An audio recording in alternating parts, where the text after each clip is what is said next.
boys and girls. It's your boys, Lock Down. It's your boys. And we're here for episode 16 question mark? Yeah, something like that. Yeah, Episode I think 16 it is. question mark. Yes, we are here, episode 16. And we're happy to be here. We have a lot to talk about. To start off, though, in the news, in the football news, in the NFL news, Antonio Brown is making headlines again by officially requesting a trade from the Pittsburgh Steelers over Instagram or Twitter. Twitter. Didn't he tweet like it was fun in Pittsburgh? Like he did like goodbye. Hype. Thanks for the 9 years. It was like a hype video that said, "Thank you, Steeler Nation, for a big 9 years. Time to move on and forward. #new demands." So he requested the trade, but Pittsburgh is still sitting here like, what? Like they're expecting that. I mean, it's expected, but they have never formally put in anything that we're shopping him. So what's next for Antonio Brown, basically? Well, the next step is going to be to see what the market's going to offer for him, right? If they're going to offer a first, if the team's going to go out there and offer a first round pick or like a first and a second, then I think you do it. Maybe the 49ers, they're getting back Jimmy G. We've seen rumors about him going to the Niners. Mm-hmm. Maybe they give them a couple draft picks. But if you're the Steelers, I mean, you still have a pretty good team for next year. You know, if none of the offers are too good, if teams are lowballing you and they're just giving you like a fourth round, a third round pick for Antonio Brown, I wouldn't do that. Right. You're still on contract, my guy. Mm-hmm. Like, you got to play.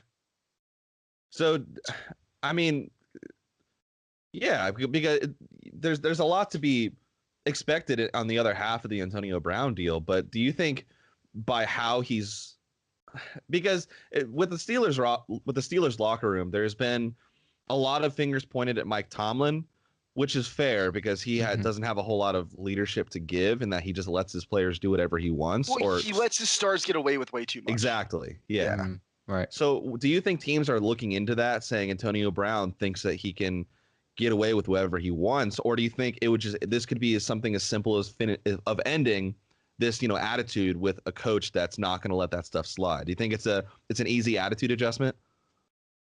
No. I think as far as he's concerned, he's done in Pittsburgh. Yeah.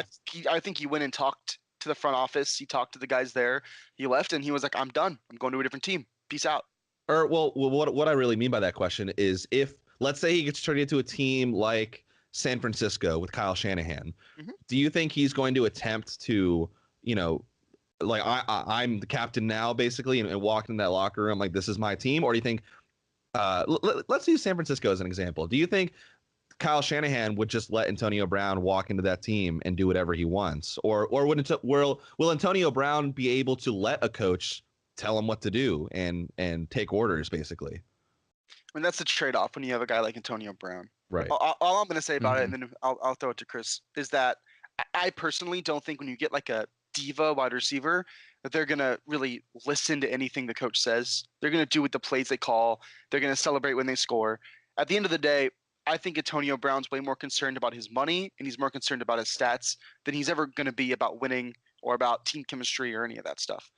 So, I think if you get him, he's an incredible talent. He's going to put up a bunch of numbers for you, and that will lead to some wins. But I don't know.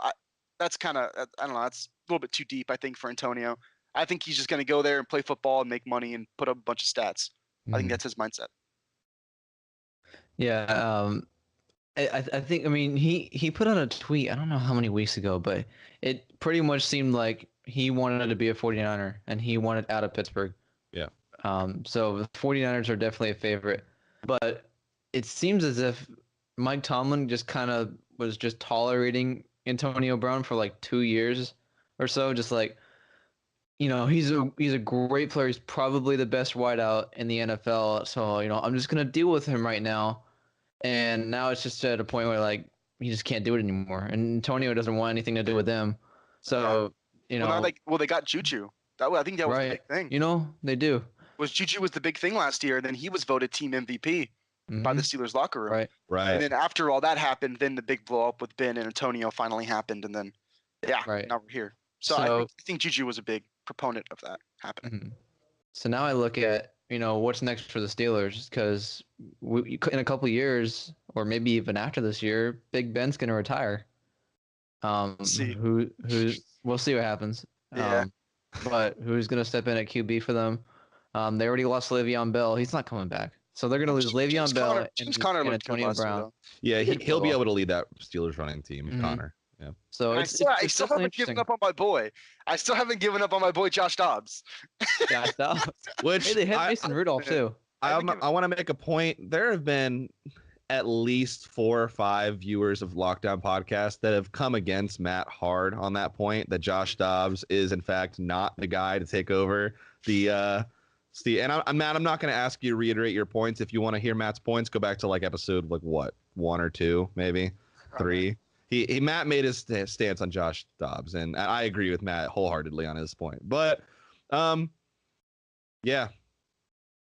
But yeah, Josh Dobbs Other potential trade news or actual trade news, the Denver Broncos traded for Joe Flacco.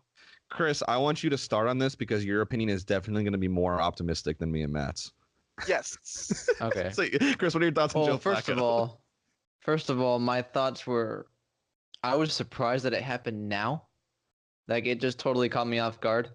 My hope previously was that we would draft a QB high. If we had the 10th pick in the draft, I was hoping we get Drew Lock or Kyler Murray, one of those two, which I don't really anticipate that happening now. I still would be for drafting a quarterback right now and have them develop under Flacco. But now, after seeing this, it seems like to me, Elway wants to win now. He believes that our defense is good enough to take us to the next level. That's just from what I think is going into his mind. But at the same time, our offense is not ready. It's not playoff ready still, even with Flacco. And he's 34. He's still good. He doesn't have a lot left in him, but he needs help with. He needs more wide receivers. Emmanuel Sanders is still hurt. Other than that, he doesn't have that many guys. Philip Lindsay's not healthy right now. Our O-line needs to be better, but now with Mike Munchak, that offensive line is going to be a lot better. He's one of the best O-line coaches in the league. But from what I heard, Vic Fangio was a coach for the Ravens when they won the Super Bowl with Flacco. So he's had experience with him. Kubiak's had experience with him. So they had strong impressions of him, and they recommended that we would get him. So we gave up a 4th-round pick. I feel like that was kind of high. Sure. But overall, I'm excited. We'll see what happens. I think he's still got a lot left in him, and plus he's better than Keenum, in my opinion. They got to get rid of Keenum. They got to trade him. They got to cut him because he's got a big contract. He does. He has $10 million guaranteed. Yeah. I think it's $18 million. There's no way. Yeah, I think they ought to just cut him. As of right now, as of the second on their roster, they are paying the quarterback position at the second highest amount of money in the entire NFL. Yeah. Good Lord. And they don't have one good quarterback. Actually, so I want to. This is the only point I'm going to make because I know for a fact Matt is going to make the same point I am, and I'll let him go on it. Okay. Since John Elway has been the quarterback of the Denver Broncos, you mean the GM? Yeah. No, quarterback. Since he's been the. I'm sorry. Not. Yeah. I made the wrong point there. Sorry, guys. Yes. Well, no, not even GM. But I just listen to some of the last starting quarterbacks of the Denver Broncos. When did John Elway take over as GM? Peyton Manning. I believe 2011. It was before Peyton. He took over when Tebow was starting. Oh, did he? Okay. Tebow. I saw a graphic the other day. Tebow, besides Peyton Manning, I think has the second best record out of all starting quarterbacks besides Peyton for the Broncos since Elway took over. Dang it. All right. Well, point being, kind of weird. But... what's your point, Zach?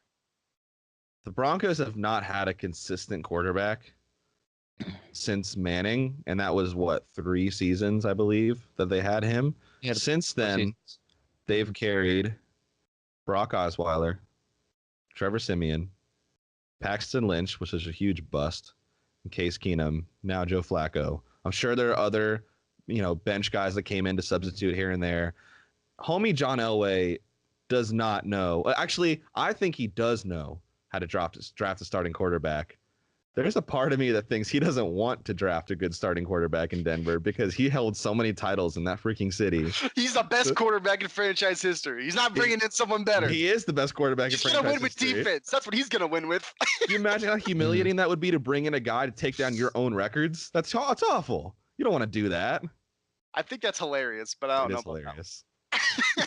Well, I don't know, but I just the Broncos have proven the last couple of years. Like I like Joe Flacco, but his numbers, if you compare them to Trevor Siemian over the last couple of years, they're not that different. They're different, but not that different. Talking about numbers, if you look at all starting quarterbacks in the NFL from 2011 to this year, he has the worst QBR of every single starting quarterback in the NFL. Yes, Joe Flacco. Ooh. Yeah, it's since so after the Super Bowl victory that he had until currently.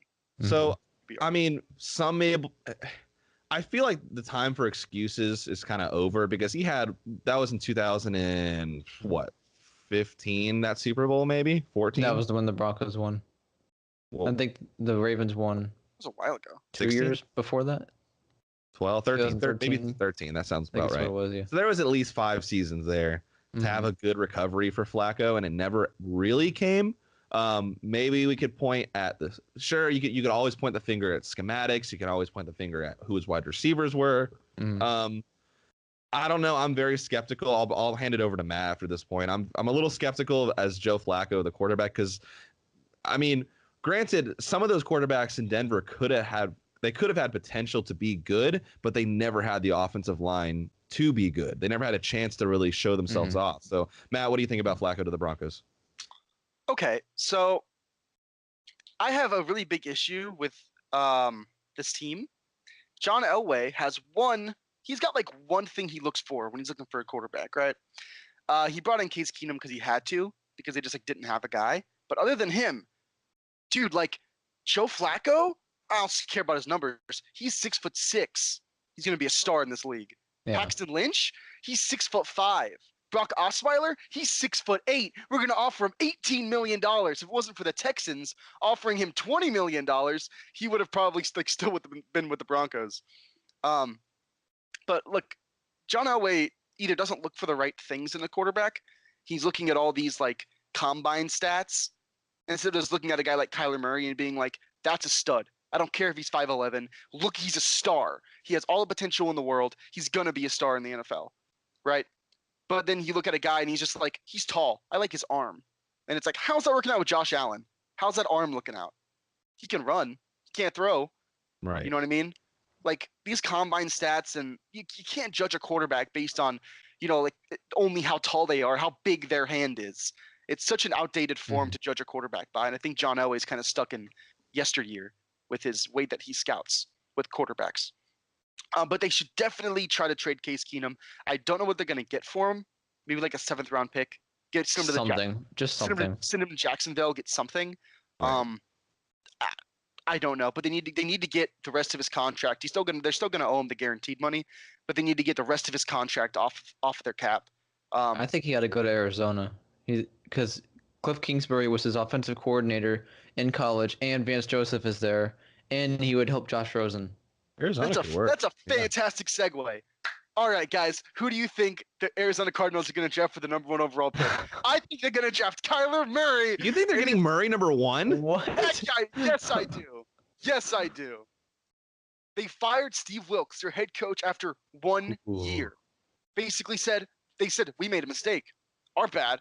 We brought in Steve Wilkes. We didn't like that, right? They drafted Josh Rosen. I was high on Josh Rosen before the year started. What was he, like the 7th least? He was like the 7th most impressive rookie of the class. He wasn't that great, yeah. Every other quarterback showed more promise. Like Sam Darnold looks like he could be like a good starting quarterback. I didn't see any absolutely. of that. No, yeah, absolutely, yeah. Here's my point, right? The reason I say this is because like I said, I think Kyler Murray is going to be I think he's better than Baker Mayfield. I think he's going to be like a generational type talent guy. So do you pass over that because you don't need it?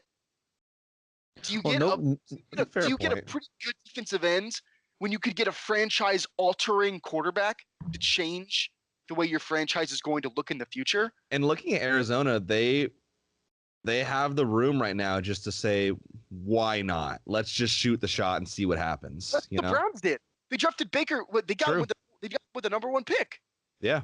And everybody was like, "Why did you draft Baker so early? He wasn't. Why did you do that?" And then it was like, "Oh, he's a star. Oh, he's the best. Oh, that's why." Well, I tell you what, too. Last year, how many mock drafts did we see him actually going number 1 at all? Right. I mean, everybody was like, "Oh, Josh Allen's number 1," or Sam Darnold's number 1. All of a sudden, Baker Mayfield's number 1, and they're like, "Oh, well, he's like what 5'11", 6 foot. He's competitive. He's an alpha dog." But overall, I mean, the Browns, you know what? They made a smart decision. What do you know? And Denzel Ward, number 4 pick, has been great too. Yeah. So the Browns are on the upswing. And talking about their draft picks, Jabril Peppers had a really good year this year. Yeah. He played a bunch of different positions, and he really, really looked good. And Myles Garrett's looking good. Yeah, they have a really good history the past couple of years for draft picks, man. We don't usually say that with the Browns, but yeah, it's surprising. Their franchise has John turned around. Dorsey's playing really well, or John Dorsey is handling that team very well. GM, right? Yeah. He used to be with the Chiefs. Yeah. But yeah, I'm excited, man. The Browns look good, and I think, again, like I said, Kyler Murray, I think is going to be an incredible talent, and he chose the NFL over baseball. And I don't know if that was like the smartest move in terms of like health and money. I don't know. We'll see. But if he enjoys playing football more, amen. Well, he's going to be the first player ever to be drafted in the first round of the MLB and the NFL, which is making history. Mind-boggling. Why not? Yeah. Pretty awesome. But I would like to see that. Kyler Murray going to Arizona. And it breathes some life into the franchise. Cliff Kingsbury did say, before he was the coach, he did say that if I had the number 1 overall pick, I would take Kyler Murray. At least then he'd be a and man. He now has the number 1 overall pick. We'd see him like that man sticks to his word. So who knows? Maybe he'll draft Kyler and say, "We're going to the Super Bowl this year." But like, well, he did say he was going to draft him like 2 years ago. So when the draft happens, we're going to look back at episode 16. And we're going to show that Matt predicted Kyler Murray going number 1. Realistically, they're gonna draft someone like Nick Bosa. Nick Bosa, and I'm gonna be real upset about it because he's gonna be good. He's gonna be a really good player, but like, he's no Kyler. Exactly. So let's say, exactly. Put him next to Chandler Jones, Nick Bosa. That'd be lethal. That's Robert Mathis, Dwight Freeney type stuff, right? So let's say Arizona plays it safe and they skip over Kyler Murray. The 49ers have the 2nd pick. The Jets have the 3rd. Giants have the 4th. Bucks have the 5th. Do you think Kyler lands at any of those teams? Top 5? If he falls to the 4th pick, the Giants are going to get. Yeah. Oh, they're Kyler or Dwayne Haskins. It's going to be one of those two. Dwayne Haskins. They're getting that quarterback. Dwayne Haskins, yeah. I'm actually really high on Dwayne Haskins too. He just seems like a giant. I like Haskins could move to Jacksonville at 7 too. I could see that. Man, Stephen A. Smith said that Dwayne Haskins can't throw the football, and I was like freaking out. He had over 4,000 passes. He only ran the ball when he needed to. Like he mainly passed the ball. I don't want to. It's freaking no. That was ridiculous. That was a dumb point. Good too. I don't know if he's quite like the electrifying star that Murray is going to be, in my opinion, but I do like Haskins a lot too. The combine's pretty soon, so we'll see how they perform too. Like March, April. No, it's like it's usually February, so it should be soon. Nice. Don't know when, but we made a point on it before. I want to transition very quickly before we move into basketball. Talking about Kyler moving from the Oakland A's to the NFL. Bryce Harper, Manny Machado have still yet to be signed, and pitchers and catchers reported yesterday. What do we think on these? I mean, these are arguably two generational players in the MLB who, and now the conversation can be turned to, they want $300 million contracts, probably close to like 8 years, 10 years, honestly. But teams are not willing to give it to them. They want short-term contracts right now. They want, let's play it out to like 3 years and see what happens. Let's play it out to, we're not going to give you $300 million, but if you stick around, maybe we'll give it to you. What are your thoughts on Machado and Harper? The cautionary tale of Albert Pujols. Oh, do tell. I don't even. What team paid him a bunch of money? When the Angels? Yeah, it was the Angels. Yeah. They gave him a nuts like 7 or 8 year contract after he was done with the Cardinals. And he was For like in his 30s, right? Yeah, in his 30s for a stupid amount of money. And then like 2 years into his contract, he really started to regress. And that was like probably one of the worst. Looking It's back, a huge risk. looking at like his 4th year and 5th year on that contract, it's like one of the worst contracts of all time. Point. Yeah. I mean, he was smart. Pujols was smart. He made so much money. Oh my god. Oh, for It was like putting 3 or in 4 half-ass million. work. Yeah, he made a it was awesome. But again, they're still young guys though. I don't know how young Bryce and Manny are, but they're still pretty young, right? They got to be in their 20s. Especially Harper. He's still in his 20s. Yeah. Machado's probably like 28. Yeah. I get it. I think if you're the Yankees, you have to go all in on Bryce Harper. I don't know why they haven't yet. They have all the money in the world. Yeah, you know what I mean? Mhm. I don't get it. I mean, if you're going to sign a guy to a 10-year contract, do it while they're like 25, like they are, or whatever they Get are. him now. Yeah. Yeah. You know what I mean? Mm-hmm. Like, Lock them up for the rest of their career. yeah. Mm-hmm. Well, Zach, you said before that they think that they're stacked in their outfield. Yeah. Well, Aaron Sure, Judge no. said. What'd you say? He does, guys. Who cares? Yeah. That's exactly what I'm They saying. still have Carl Crawford. I don't remember. No, they got freaking Giancarlo and 4 out there though. I mean, he's out there either hitting bombs out of 1 out of 10 hits or striking out my guy. Striking out my guy, him and Judge. No, Aaron Judge did say that he is willing to move positions. I don't know where, but he's willing to move positions for Harper. I believe the insiders for the Yankees believe that they are stacked and they don't have the room to put Harper in there. I think with baseball, there's always room to put. Like the Red Sox could fit in Bryce Harper if they really wanted to. Like yeah. You have a DH spot, you idiot. I know. And the White Sox are waiting for Machado, another American League team. The teams like the Padres and the Giants that have both called in for Harper and Machado, which today the Padres called in on Machado, that they're in a tougher position because they have to put a pitcher, at the 9 hole. So that makes sense. But American League teams, you have no excuse. You have no excuse because you do have the DH spot. You could, if you really wanted to, sure, put Judge in the DH and move Harper back to where he is, and he's a right fielder, I believe. I mean, outfield's outfield. You can go anywhere you want out there. It's so. Well, I don't know. Center field's a little different because you have a lot more room. Well, to cover. sure, you should. Yeah, like. But even with outfield though, it'll help them if they have 4 good outfielders. Yeah. Because then they can rest guys, like you know what I mean. They can basically like transition through the year. You have to play how many games do they play? 162. I mean, like I'm not gonna. So I'm really not trying to toot my team's horn, but like toot. The Red Sox were super good at transitioning players in and out. Why do you think they were so consistent with such good stamina all season? Because Alex Cora was a creative manager who learned how to work with Steve Pearce and Mitch Moreland at first base, how to work in between Jackie Bradley, Mookie Betts, Benintendi, and Brock Holt, and all these guys in the outfield. He knew what he was doing to work it in. That's, again, like we were just saying, that's why you don't have an excuse to wait on Bryce Harper. You have sign him. The only sport that the excuse that signing this guy would give us too much depth is basketball. Yep. You know what I mean? That's the only sport that you can even make that argument. If you're saying that in baseball, you don't know what you're doing. Exactly. Like you don't know how to run your franchise. So it's such a long season. By the time, if they had 4 really good outfielders, by the time they get to the playoffs, they're going to be relatively healthy. Yeah. If you just keep rotating them out, some guy goes down, you still got another guy. Guy gets banged up. Guy gets banged up. You can sit him for a week. You know what I mean? And you got to think this is a weird time for Machado and Harper because spring training starts in less than two weeks probably, and they don't know if they're playing in Arizona or Florida for the next month, or if they're playing at all to start the season. Like that's pretty heavy stuff, man. That has to be contributed with wherever they do sign. That has to be put into a factor for if you're going to power rank the team that they sign to. It's probably going to look similar to, I mean, this was an injury, so it's a little different. But when Gordon Hayward came back from injury, most people were like, oh, can't wait to see how he finally fits him in the lineup. It's like, my guy, he just came off of a really serious injury. But in this case, my guy, Harper, had to move his entire life to, I don't know, Chicago or Philadelphia, literally yesterday, and now they're playing tomorrow, his first game of the season. And this is a different situation than if you were to get traded mid-season, because this guy's been waiting around all offseason. This should have happened in December, honestly.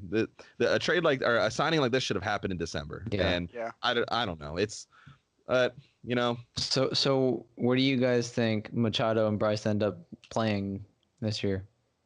Any guesses? I still think Bryce is going to New York.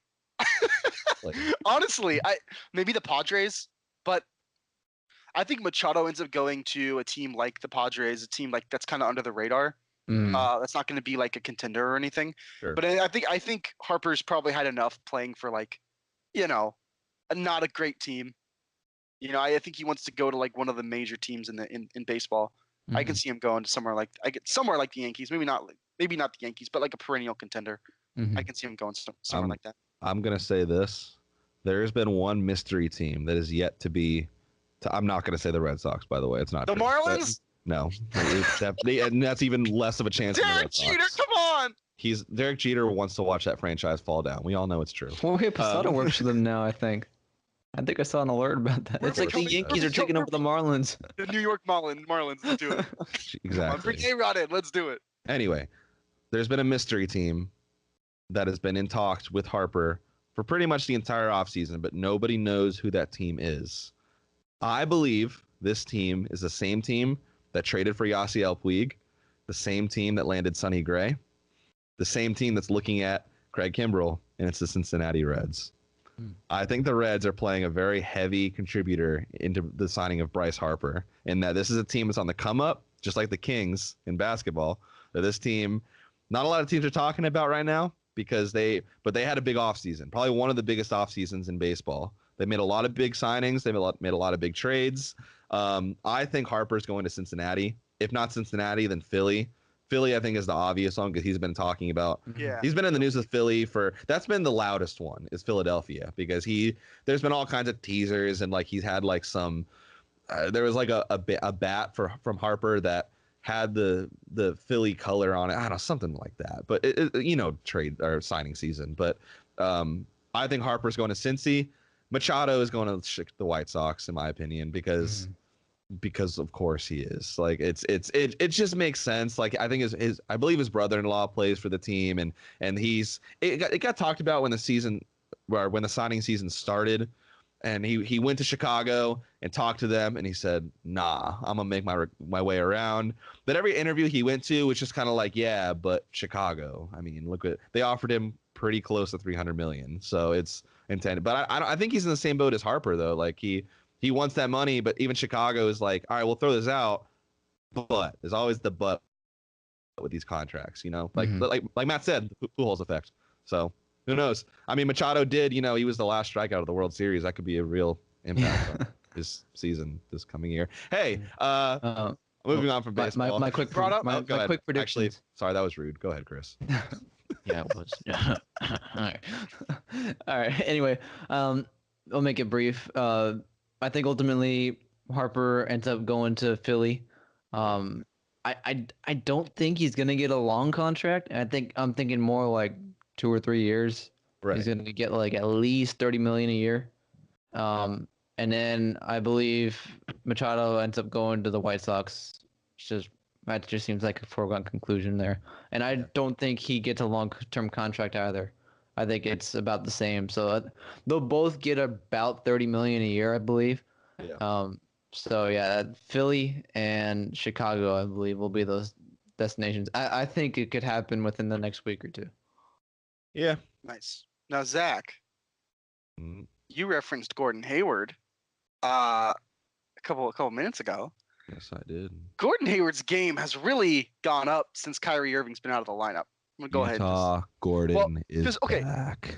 Here's the thing: people don't understand because nobody watched Gordon Hayward because nobody watched the Utah Jazz. So they were just like, "Oh, he's a white guy. That means he's a spot-up shooter." Gordon Hayward isn't really a spot-up shooter. He's a ball handler. He runs the pick and roll. He makes passes out of the pick and roll, and he can score both pulling up and then driving to the rim. I think everyone just thought he was a spot-up shooter because he's white, and it's Never like, was. Yeah. It's not what he does. He can hit threes, but he's not like this crazy spot-up shooter. And Brad Stevens had him playing that role earlier in the year, and it was like, he wasn't hitting shots efficiently, and it's like that's probably because his role isn't what it should be. Right. and he's He's proven it more now. of he's like an athletic playmaker. It's really what he is. Yeah, but the Celtics they've had an identity crisis the entire season in that I know they were against non-contender teams, but the fact that they were 7-2 without Kyrie said something about the team. The fact that when Kyrie was hurt, then the team had an identity, that they knew what they were doing. That was an issue for a while. So now go ahead, Matt, you're gonna say something. So that's my thing, is that they have a lot of young guys. Yeah. And those young guys, they want to play well. They want to make money. I think this is something that it's about the team. It's always about the team. Jason Tatum wants to get a max contract. He's good enough to get one. Jaylen Brown wants to get a big contract. Terry Rozier wants to get a big contract. When Kyrie Irving has a crazy usage rate and he's the main focus of your offense, other guys probably aren't going to get a max contract. So they don't enjoy their roles. Yeah. Jason, you know what I mean? Jason Tatum doesn't want to sit there and sit on the wing all game. He wants the ball in his hands. He wants to be the playmaker. So I think the reason why they play better is because they're young and they like their roles more. Yeah. They enjoy playing with their roles more. I don't think they're necessarily better without Kyrie. Agreed. I think some of it falls on Brad Stevens as a coach. Of course. Because as a coach, this is what Spoelstra did really well in Miami. You have to somehow make it so all your main guys are happy, and all playing the type of basketball they like to play. And that's definitely an issue with Boston this year. But also the 2-7, the 7-2 or 9-2 stat that's being thrown around. Most of those teams that they've beaten are like Cleveland and New York and like bad teams. So and they lost to 2 playoff teams and they've only beaten 2 playoff teams. So I don't think it's this huge deal. Again, I'm not even I usually aren't. I'm not super high on Kyrie or Boston, but they beat the Sixers. Bro, without Kyrie, right? That was without Kyrie. But I'm really big on Tobias Harris, and I was watching that game, and I was like, this Boston team is for real. So dog. do you think? So this is it's honestly a big spoonful for Brad Stevens because whether people want to admit it or not, this is a powerful depth chart, and it's a young depth chart. But with Kyrie, do you think that with this team, if they were to, because a lot of people are saying there's trouble in paradise with the Boston Celtics. That's been the big headline all week. Trouble in paradise with their losses when they were up against the Lakers, they're up against the Warriors, up against the Clippers, and they lost. Against all 3 of those teams over the last month, and they lost all of them. And those are all playoff. Well, Lakers we're going to get to in a little bit, but for the most part, decent or really good teams. And mainly the Lakers, but so there's a lot in this this cupboard for Brad Stevens, and he doesn't really know how to organize it all the time. Or more so, he brought in Kyrie, or Danny Ainge brought in Kyrie Irving, saying, you didn't like LeBron's leadership. Now this is your team. You lead the team. Right. But up to this point, Kyrie was, well, we have a leadership problem. There's no veteran to lead this team. Homie, you are the leader. Be the guy. So it's for me, and my question for you, but it seemed like up until this point, there was a big identity crisis, and they're starting to find it, but there's still a glaring question mark as to, hey, who are the Boston Celtics? And you start talking and you don't know how to finish the question because it's who are the Boston Celtics? So Chris can go right now, but we know who the Boston Celtics are without Kyrie. We know that full well and good. Yeah, I was gonna mention that. We don't know who they are with them. But yeah, you can go, Chris. Yeah, like last year when we saw the Celtics without Kyrie and Gordon Hayward in the playoffs do really well. They performed really well. Yeah. And even this year, I mean, Terry Rozier has proved he could be a starting point guard for like 2/3 of the teams Probably in the NBA right year. now. Yeah. I mean, he's that good. He's one of the best backup point guards in the NBA. So I mean, I don't know. I mean, if they have a lot of success without Kyrie, they continue to show that. I don't know. Is Kyrie's contract up this summer? Yeah, it is. Celtics might as well just let him go, or trade him. I think Danny Ainge is going to play the same effect that Dave Dombrowski has played with Craig Kimbrell, in that you can go, and if you want to come back, by all means, we'd love to have you. But I'm not going to force you, because our plan was to get Anthony Davis. And if you're not here, sure, we'd love to have Anthony Davis as well. But now we have another issue on our hand of we have a leader without that big piece in Kyrie Irving with Anthony Davis. You know, and I'm sure Anthony Davis wouldn't have any inspiration to come if Kyrie left. You know, so and I mean, it's like it's almost like a stress-free situation in a way because you lose Kyrie, you still have Terry Rozier, but you have all these draft picks still from all these trades that I mean. I'm pretty sure that trade that they had with the Nets way back when with Paul Pierce, Kevin Garnett, and all those guys, they still have draft picks from that. they do, yeah. You know, they have a ton of Yeah. assets right now. They lose Kyrie, they could still have enough cap room to get somebody, and they have enough draft picks to be able to just build. Well, the genius of Danny Ainge is that it's not the Brooklyn's picks, but it's that he took those picks and then multiplied the picks and then multiplied those picks. It's a genius move. And he's kept it going. So like That's why the Nets have their picks back now, but the Celtics have just multiplied those picks. That's why, like, and I hear people saying, like, Danny Ainge isn't making moves at the trade deadline. Danny Ainge isn't doing this. I'm like, homie, we've got like 30 draft picks. Like, I'm not concerned about. I trust in Danny Ainge. Like, I know he's smart. He's a smart guy. I know. It's why, like, people. Oh, what if Kyrie leaves? We're gonna have a plan B. Like, I'm not. This team without Kyrie almost went to the finals last year. I'm not concerned about where. And yeah, I'm a little concerned with what happens when Kyrie is in the lineup for the postseason. What happens, you know, as we play the Bucks to start off the second half of the season next week. So that matchups like that, I'm concerned about because you know Kyrie is going to be playing. So I don't know, a lot of question marks for not only for me being a Celtics fan, but also just being a fan of basketball. Like what is going to happen with this team? I would like to think they'll figure it out. I don't know. Personally, I don't know. I tell you what, though, the Eastern Conference, those top 5 teams, they're going to be fun to watch, man. Oh, it's going to be the second half. Ever since LeBron left, the East has been so fun to watch. Yeah, I was going to say, like, I remember when LeBron announced that he was signing with LA, it was like at 11:15 at night, like a really random time. And that was my first thought, was this huge weight off my shoulders. Like, oh my God, the East is so open right now. Right. It's insane. Yeah. There's 5 teams that I would not be shocked if they made it to the finals. And again, it's not even coming from like Boston's definitely going to make it. It's coming from, I don't know who's going to make it to the finals from the East. Like the top 4 is insane right now. Like anybody can make it. Yeah. It's wild. So I mean, even the second round of the playoffs could be the Bucks against the Sixers or the Celtics. Any matchup's going to be awesome. The second round is going to be like the 4 teams against each other. It's going to be the Bucks and the Celtics, and then it's going to be the Sixers and then the Raptors. It's must-watch TV, honestly. It's going to be awesome. Dude, Pascal Siakam put up 45 yesterday. Put up 45?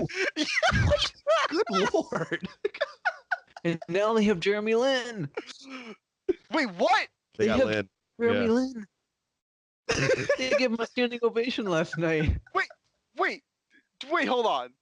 You didn't know? Jeremy Lin? You didn't know? The Hawks bought out Jeremy Lin, and now he's on the Raptors? I don't know exactly what happened, but all of a sudden he's just on the Raptors, and they just gave him a standing ovation, and it's like... Oh, Matt's freaking out right now.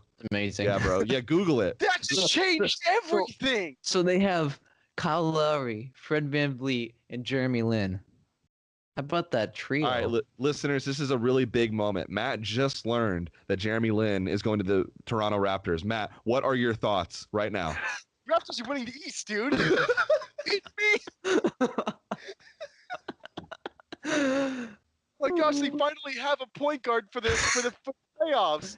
When Kyle Lowry starts putting up 2 points a game and shooting 10% from the field, because he always does during the playoffs, they can put in Jeremy Lin, and it's like, boom, there you go. He's healthy now, and he actually has a regular hairdo. He doesn't have those dreads or whatever they were. So he's a normal human being. Lin Sanity's back. Lin Sanity in the north. Obviously, I'm joking. But I do think he gives them solid bench depth. Yeah. I'm actually I was taking down some of the big unrestricted free agents of the offseason. Jeremy Lin was like 6 or 7 for me. I was like, he could play for a contender and make him their bench, because he can come off your bench as a combo guard, either the point or at the 2, and he can really give you a lot of scoring. Yeah. And yeah, that's great for that team. Yeah, I still personally I think it's going to come to the Sixers or the Raptors. I think the Bucks are good, but I don't know if the 3-point shooting is going to continue into the playoffs. They don't always shoot like a crazy good percentage. Brooke Lopez is Nico Mirotic. They don't always shoot really high percentages. So I don't know if that's going to translate into the playoffs. But yeah, that's big. I just think we're going to get Toronto, Philadelphia, and then That'd be such a good matchup too. Oh I'm my excited. lord. Mm-hmm. What do you guys? Question, right off the cuff. What do you think Philadelphia's going to do this offseason? JJ Redick is going to be a free agent. Tobias Harris and Jimmy Butler are all free agents. Because my thing is, I feel like JJ Redick is like the most important part of this team. Oh, absolutely. Easily, yeah. I think so too. And Tobias Harris is like crazy. He can do everything for you. He can shoot threes, do everything.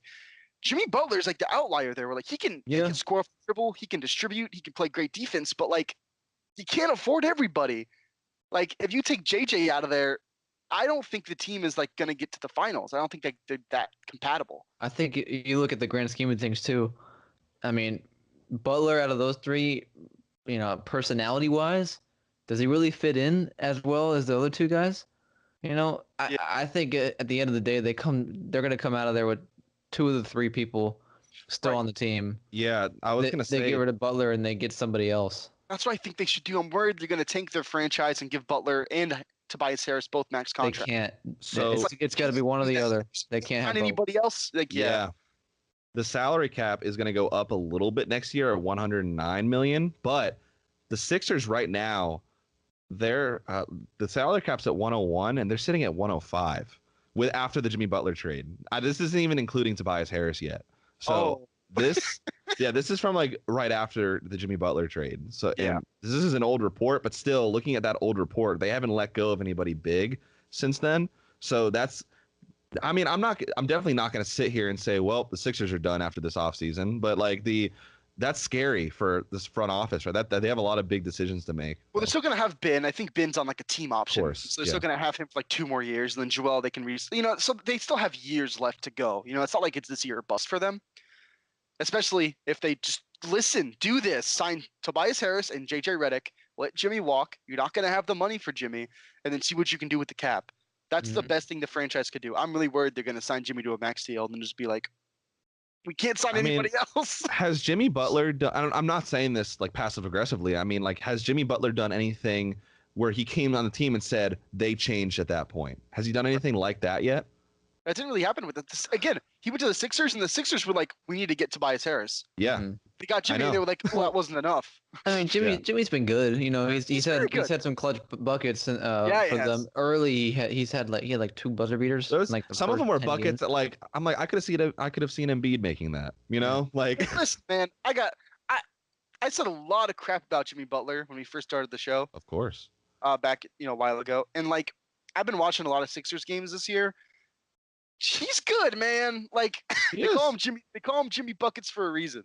Like he can take his man off the dribble. He can shoot over you and ISO ball. He's great in cutting to the basket. Him and Ben Simmons are electric together. They always kind of know where each other are, and it's really fun to watch them pass the ball around. And there's this awesome play where they're on a fast break, and Ben does like an under the legs pass to Jimmy, who catches it with one hand and like scoops it up for a layup. It's so good. I didn't realize how good of a free throw shooter he was. He almost shoots like 90% from the line. Yeah, man. Jimmy's a ball. He's good, man. I didn't realize he was that good. Again, my only problem with Jimmy has always been the attitude stuff. Yeah. I think that's what's gonna be the factor in whether or not he stays. That's why I'm coming to this point, not out of like spite for Jimmy Butler or anything. I just really hope they don't sign Jimmy Butler to a max deal, because they're gonna hamstring their franchise. And if they let Tobias Harris walk, I'm gonna freak out. They shouldn't. I bet you he's one of the most underrated players in the NBA, and JJ Redick, both of them. Dude, Tobias and Boban are like my favorite. Boban. They're my favorite duo of all time. Boban, he was. I think they put the Knicks the other night, the Sixers, and he was like hugging DeAndre Jordan, and he wouldn't let go. They're like best friends. The match made in heaven. When they were playing the Lakers, Mike Muscala got kind of like banged up a little bit when he went for a layup, and he was on the Sixers before. And Boban like ran over to Mike Muscala and was like, "Are you okay? You okay?" Like helping Mike Muscala up, and it's like, this dude's a boss. Boban's the best. Yeah. Hey, speaking of bosses, Well, did you guys have any more points on the Sixers to make? No, I'm good. Cool. Well, speaking of bosses, last night James Harden dropped 42, and he tied Wilt Chamberlain for the second longest 30-point game streak in NBA history. Wow, Matt got excited while I was reading that. What's up? You guys see Josh Okogie, my guys? The block. Oh, that block. Timberwolves Yes. rookie Josh Okogie. Look out, league. Dude, like that's Jimmy Butler part 2 with an incredible like team-based mindset. Like, bruh, he's fun. Yeah. He's a good defender. That was I good. watched that like 40 times. That was insane. I know. It's a thing of beauty. The best highlight from this season. Just seeing James Harden get stuffed like a turkey. Oh my gosh. Dang. That's So not fun. yeah. So anyway, I just realized this. Going back to the point I just made before we get into James Harden, so Harden, So he tied Wilt Chamberlain for the second longest 30-point game streak at 31. Wilt Chamberlain hit 65 games straight at 30. I just realized how crazy that is, first of all. Wilt Chamberlain's stats, they don't count, Zach. They don't. Like I'm just realizing now as a 23-year-old that Wilt Chamberlain cheated. The thing is, like, it wasn't just like 30 or 40 points. He put up like 50 points in a row, like 50 games in a row. It was him. It was only him. So we're nuts, just gonna dude. whatever. His stats are Anyway, so James Harden has been going off.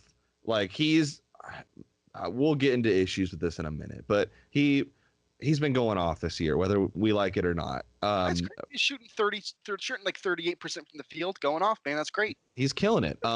Russell Westbrook, I don't have his stats in front of me, but he's also having a really good. He has Paul George next to him, who's having a crazy good season. Like Paul George, if he's not in MVP conversations in a couple weeks, I'm gonna be really upset because he arguably has been a bigger factor for OKC than Russell Westbrook has at moments. Like granted they work hand in hand, but still, like in the defining moments, PG-13 is killing it. He is killing it. But we'll get to him. If we want to get to him, we'll get to him in a moment because I want to keep this at the latter man I just talked about, and Russell Westbrook and James Harden.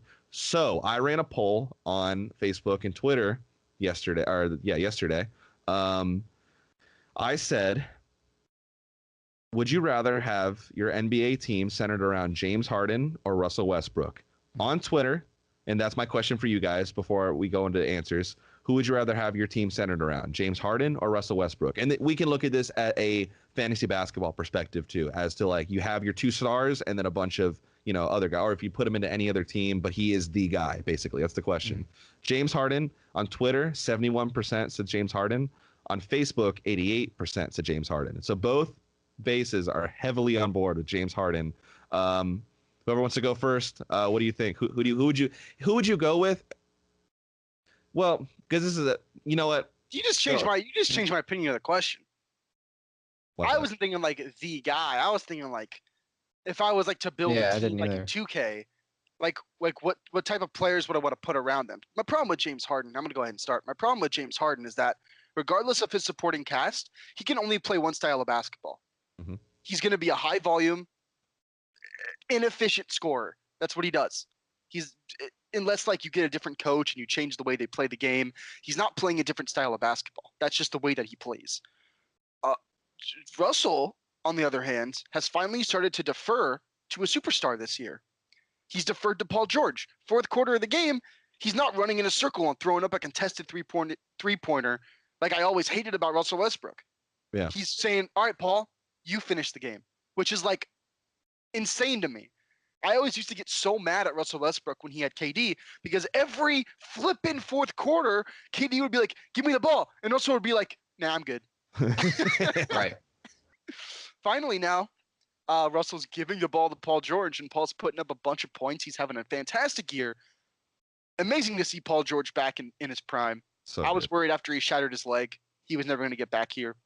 It's great to see, yeah. And he has. It's I love it. I love watching Paul. It's Chris, who you got, Harden or Westbrook?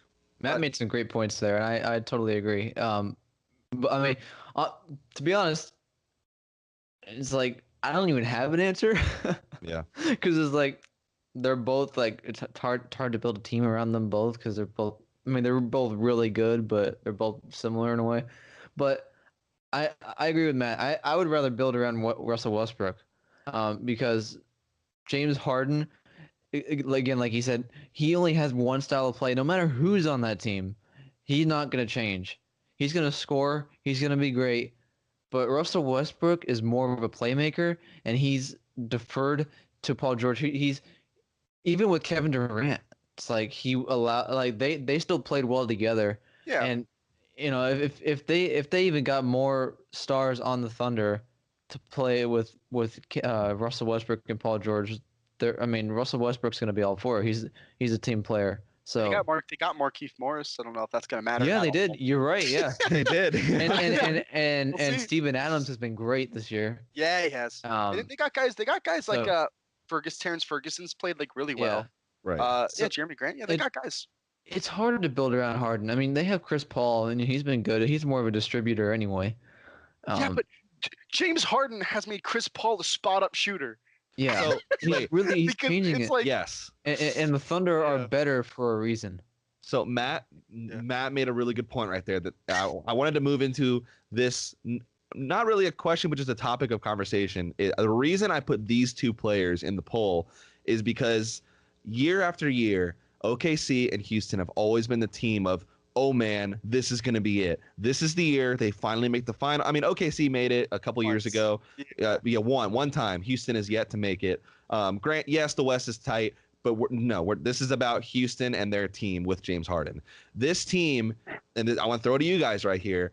Can this team ever succeed meaning make it to the finals and or win the championship with the style of play?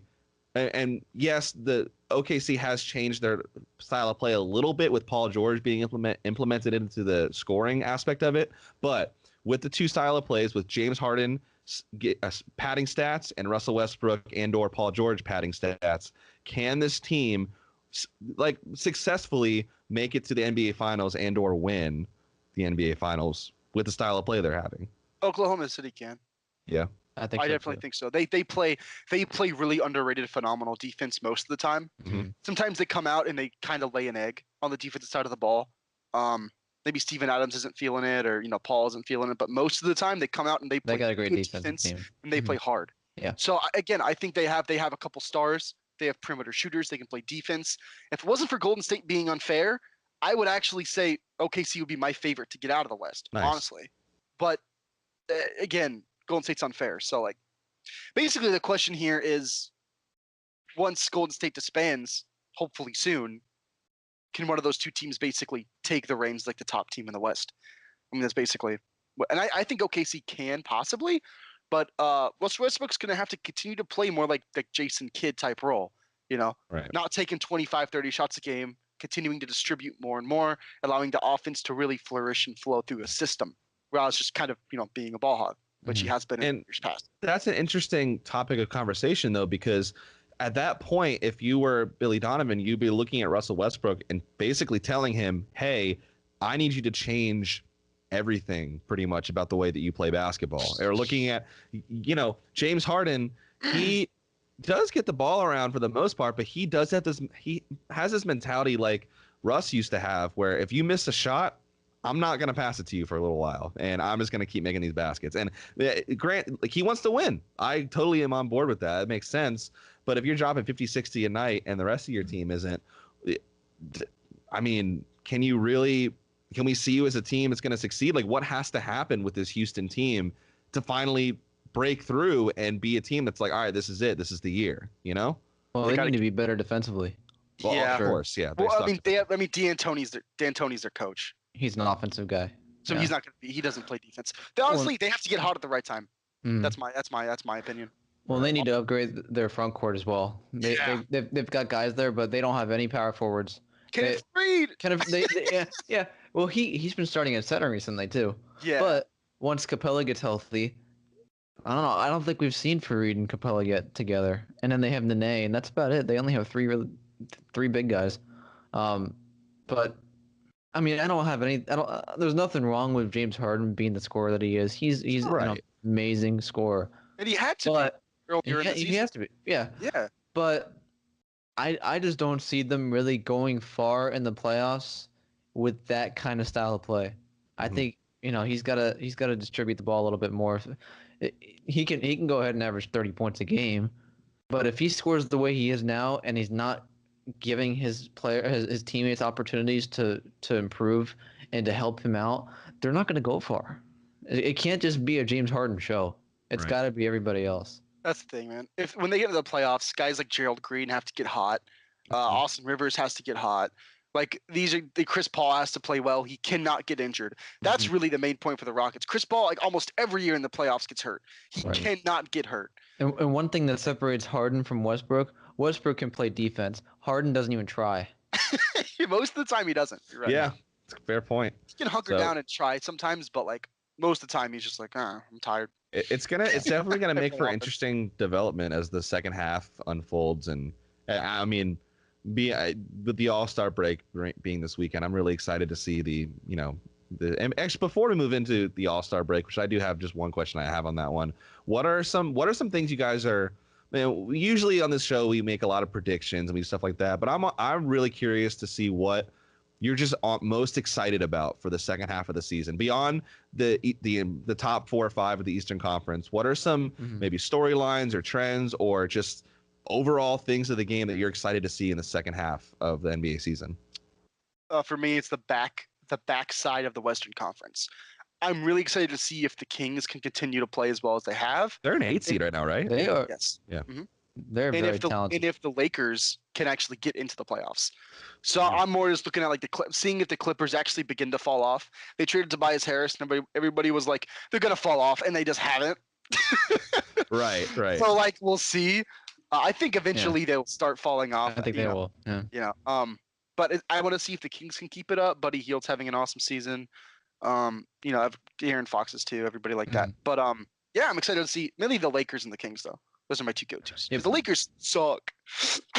Before I make my prediction, I want to piggyback off you with the Kings. They played the Nuggets last night, and I watched that whole game. They are amazing to watch. I mean, they caught fire early, and they're just. I mean, they have so many talented young guys who can shoot the ball, and their offense is just electric. The Nuggets ended up coming back and beating them by only 2 points, but I mean, they just watch the rest of the year. I think that they have a solid chance of making the playoffs. And Isaiah Thomas came back for the Nuggets. He did. That was really great. I enjoyed That seeing was a great Yes. dude. I was so happy. That was a good moment. Man. You guys in with their rotation because they have a lot of good guards. Shut up, it's IT. I don't want to talk about that. But hey, it's great to see him back. I mean, we have a lot of good point guards. A lot of guards. Yeah. He's gonna fit in. That was a great moment. Matt said something. He said something very interesting. He said, and I quote, "The Lakers suck." You want to? I'm fully on board with what you're saying. But do both of you guys want to make your points on that? With Matt being first, what's your point on that? Why do the Lakers suck, Matt? Well, okay. I'm gonna go ahead and say a couple things. This may be a shock to some people. I don't think LeBron James is the player he was before. Either he's trying to save his body, which is completely fair. And I don't know if he's still hurt. Maybe he came back from his groin injury too soon. I don't exactly know what's going on. But I've been watching some like 2006, 2015 LeBron highlights. Bruh. Like, it's not even the same. It's not the same player we're seeing now. Like, we don't see the types. Yeah. Like, he's older, man. Like, that's it. You want to say he's like, some people think he's the GOAT, and it's like, I don't personally. But it's like you want to see him play forever. You want to see him be great forever. Michael Jordan wasn't great forever. He went to the Wizards and was pretty bad, to be honest. And then LeBron's not bad. He still plays really efficiently. He does everything you should do. He's still one of the best point guards in the NBA. You know what I mean? He's so good at dissecting defenses and finding open guys. But the problem is that his team doesn't always make the shots. Right. And they got Reggie Bullock, which is nice, but Brandon Ingram doesn't hit shots consistently. They got Rajon Rondo, and he's played really well to his credit. But we're in an NBA now where people are putting up 130 points a game, 120 points a game. And as much as I don't want to say the NBA the era has surpassed LeBron because he can shoot threes, he can still play well in this era. I don't think this like 3-point shooting league is fit for LeBron. I think he's kind of like a star of yesteryear, and people are going to start realizing that starting like next year and the year after, they're going to be like, wow, the league's kind of caught up with LeBron. And I think it already has. I think, and I think this is fair on Ben Simmons' point too. Point forwards that, want to slow the game down and they want to like run an offense and find open guys and make backdoor passes and all this stuff. It's great. I don't know if it wins in 2019 in the NBA anymore. It's fun to watch. It's my favorite style of basketball, but I don't think it works anymore in 2019. You pretty much have to be a great shooter to be successful in the NBA now. You got to be a fast, young team. You got to be a great shooter. That's where it's going. I don't like it, but that's where it's at. Yep. Matt, I just want to say right here, you have our full support in that statement. Our DMs are not going to have your support on that, and I am so excited to get every notification from it. But Matt, that's a fantastic point that I never thought of. I'm a fan. That's I know, and yeah, that's a good point. Another point. This is a guy who's backed LeBron for a while. So listen, I have watched LeBron James most likely longer than most people on the planet. Like when he was in Cleveland, I would consistently watch his basketball. The first time, I would consistently watch LeBron games because he was like what got me into the league. I watched Dwayne Wade. I was like, oh, this guy's electric. I watched LeBron James, and I was like, oh my gosh, he blew my mind. I've watched him his whole career. I love LeBron, but he's not the same player he was, and that's fair. He's 34. That's happens, man. So one of the things I'm looking forward to is really good points, by the way, about LeBron. For the second half, the Nuggets, of course. They're surprising everybody. They're second in the West right now, heading into the All-Star break, 39-18, their best record heading into the All-Star break ever in franchise history. Nikola Jokic looking like an MVP candidate right now. He's just tearing it up. I think he has 12 triple doubles this year. Had a game winner last night, pretty much at the buzzer. Overall, they don't have a lot of star power besides Jokic, but they're just a really solid young team. They have a lot of pieces. Mike Malone's been doing great. He's coaching Team LeBron at the All-Star game. I'm just excited. I don't know what to expect. I think they're gonna continue being really good. I don't know if this is gonna be the year that they end up dethroning Golden State or anything, but I think they have a solid chance to make it to the Western Conference Finals. And they've been really good in the division. They haven't lost to OKC yet at all this year. I think they have one loss in the whole division this whole entire year. They've been really solid this year. It's exciting to actually see them really do well finally this year. So I'm excited to see what happens the rest of the year. And IT's back. Yeah, their ability to mix and match guards. Through the point guard through small forward position, and just consistently have like awesome shooting on the floor at all times. Yeah, Malik Beasley has been. Offensively, he's like impressive. And you got Jamal Murray, you got Will Barton, always gives you a spark off the bench. Yep. Like they got Monte Morris. Yeah. He's probably one of the best backup point guards in the NBA right now. His turnover, he barely turns the ball over. His assist to turnover ratio, I believe, is the second best in the NBA. And he's a great shooter. He's from Iowa State. He's a very, very underrated smart player. Could be a six-man of the year candidate. But now with IT being back, and if Michael Porter can get healthy soon, he had a bad injury. In all fairness to Michael Porter, but and even like the guys that barely even play, they're still good. They could be like bench players or starters anywhere else. Yeah. So they're so deep and really excited. And they run the floor well. And they only have 4 losses in Denver this year, which is the least out of anybody. They're like 25-4. You play in the Mile High, you pretty much can't beat them. The Kings were pretty close last night, but I'm excited to see how they play. I really wanted to affirm you for fulfilling the stereotype of all Colorado sports fans and just being a very good fan. Like a nice, clean fan. Like this is a team. What does that mean? This is a team that's beaten the shower. No, shut up. Listen to my point here. I'm trying to affirm my best friend, and this is a team that's beaten the Raptors like twice in 1 month at one point. They swept them this year. Yeah, they've beaten the Sixers. They beat the Warriors. They've made the East look like child's play for the most part. Like, and they've had a couple really great matchups with the Warriors. They play them again in March. I'm really excited for that matchup. They're getting more TV slots, and they're 2 games behind the Warriors in the West. And Chris is over here just like, yeah, that's my team. And I'm like, dude, if the Celtics were playing that good, I'd be texting you guys every day. Be like, you see that Celtics game last night? Like, It's so funny because Jokic looks like the biggest dork out there. He does. He just lollygagging. You see that game winner he had? and he's so good. He's just so smart. Zach, that's more of like an indictment on yourself though than anything else. I know it is. I'm suck, dude. Oh, dude, I'm a dick. Like, I know I am with my teams, but I'm sitting here trying to tell Chris, like, dude, I'm really happy you're a good person, because like you could easily be just sitting. You have every right to sit here and be like, dude, my team's awesome, and we'd be like, yeah, from a Heat fan and a Celtics fan, like, yeah, awesome. Your team's awesome. But you're just sitting here. You're like, no, we're gonna wait for the playoffs. We're gonna see how it goes. Chris, you are the model sports fan we should all follow to be and aspire to be. So I just want to affirm you in that. Go Nuggets. There it is. Hey, gold.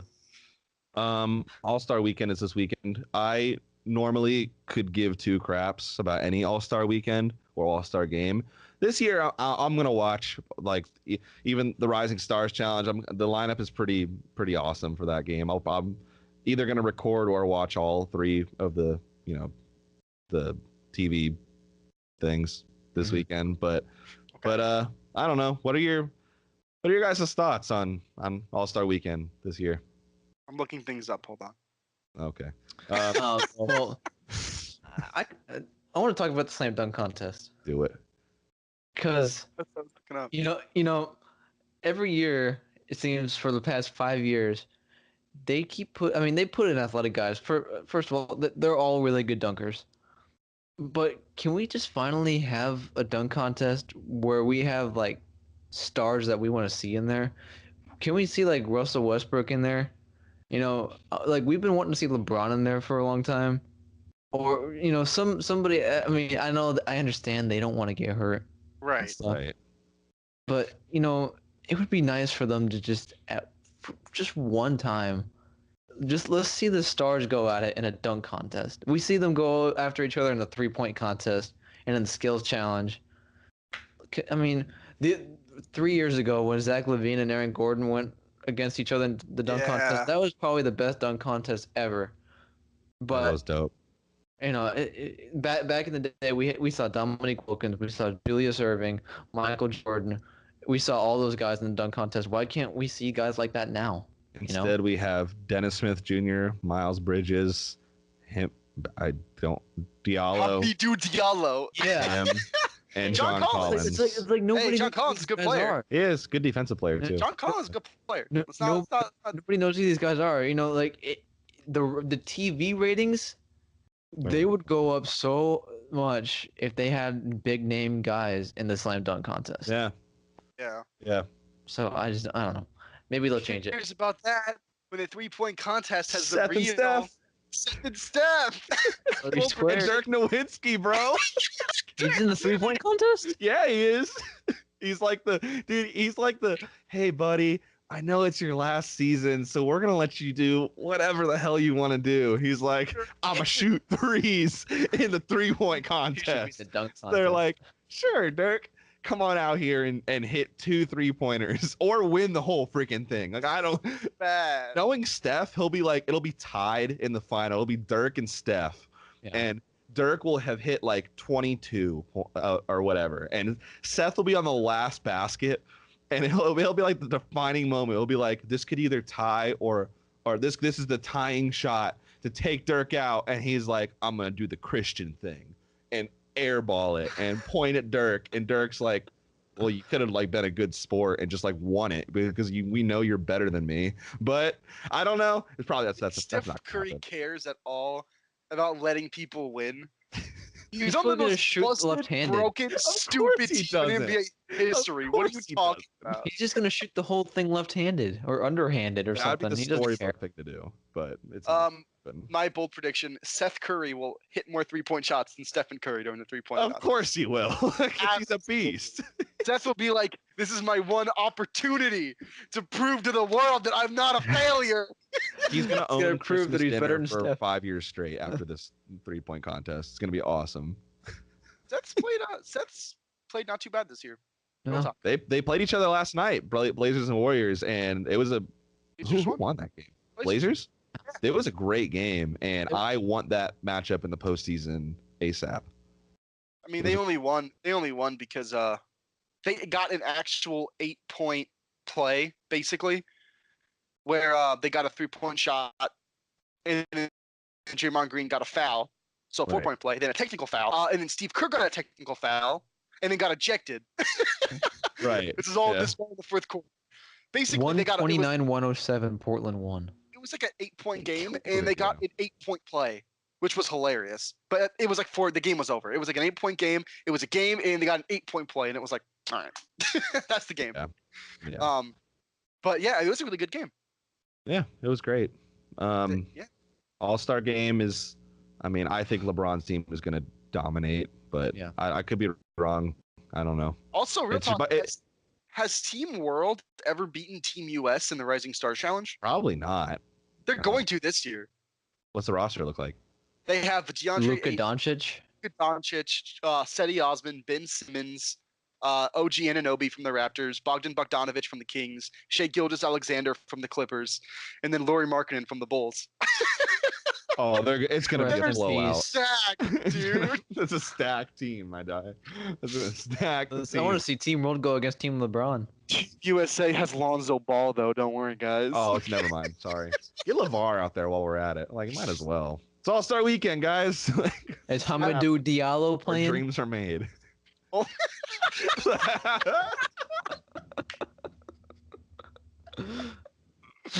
That was really funny. I officially want to put in a formal apology for all of my comments about Lonzo Ball earlier in this show's history. Why is that? He is indeed not a very good basketball player. Yeah, of course not. Sometimes I get a little bit too excited and I say things I don't actually mean or things I don't know. He just doesn't know how to ball. In oh my gosh! End me. Shut up, Chris.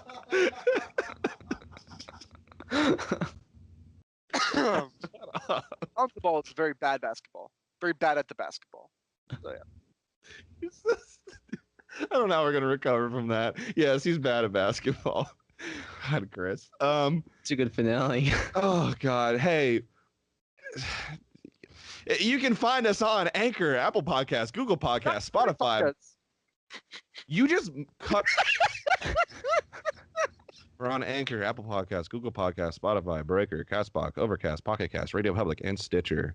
Stitcher! Bye, guys. Bye, guys.